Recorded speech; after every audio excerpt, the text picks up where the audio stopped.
Okay, welcome back mga scalper. So, isi-share lang natin yung sundot natin dito kanina kay BNT. Explain natin kung paano natin kinuha to. So, bakit ba tayo nag-take ng short position dito? First is, kung makikita nyo, meron tayong mga lower high dito.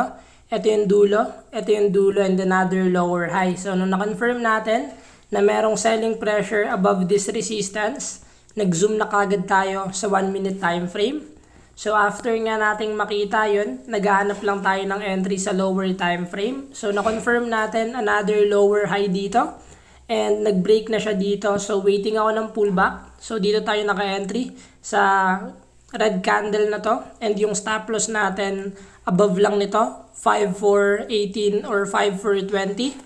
So after nga nung enter natin, nag-sideways pa siya ng matagal.